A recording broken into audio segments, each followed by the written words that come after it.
Iran says that more than 100 people have been killed in twin blasts in the country's south. We can talk to academic and political analyst Mohammed Marandi, who's in Tehran. Good to see you again, Mohammed.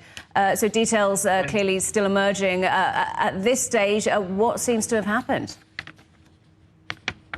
Well, there were two bomb explosions that took place near a ceremony for the 4th anniversary of the murder of General Soleimani, who was murdered by the Americans in Iraq. He was the commander who led the fight against ISIS in Iraq and Syria.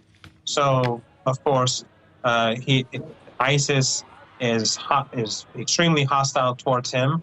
And so one possibility is that ISIS was involved, but also the Israeli regime, because it's trying to expand the war, it may have been involved. And ISIS and Israel may have done this together, because we know that during the dirty war in Syria, ISIS was active alongside the Golan Heights and was being supported by the Israeli regime. So there are links.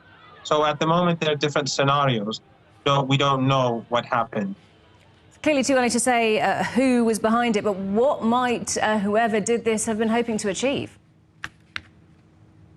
Well, if it was the Israeli regime, it could be to expand the war. Netanyahu is desperate to continue the war, because if the war does come to an end, he will be put on trial for corruption charges, but also people will attack him for this historic defeat, military defeat in Gaza.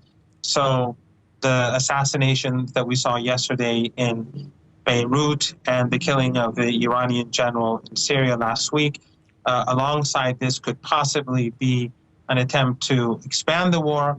On the other hand, it could be an attempt by Netanyahu to tell the public that, look, I've killed senior figures in Iran, I've punished Iran, I've killed senior figures in Hamas, I've leveled Gaza, I've carried out a genocide, I won, and that would perhaps help him with his political survival. There are different scenarios, there are different theories, but later on, I'm sure we'll find out what's happened.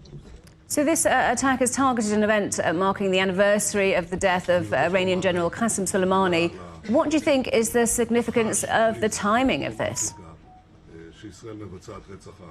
It is very important, because Israel hated General Soleimani, because General Soleimani supported the Palestinian cause. He supported the resistance against the Israeli regime.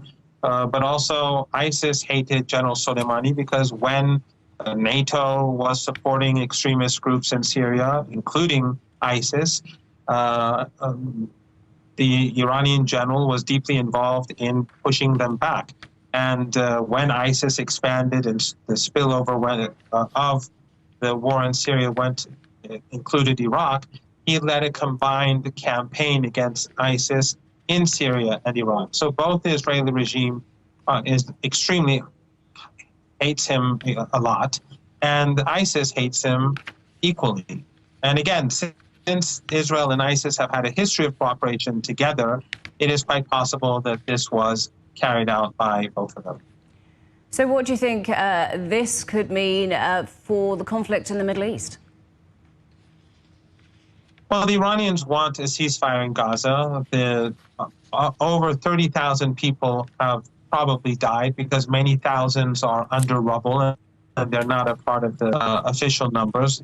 The Iranians want this to end immediately, but if the Israelis escalate, then there will have to be a response, whether by Lebanon for the assassination yesterday, or the assassination of the Iranian general, or if today's massacre in the south of Iran had something to do with the Israeli regime.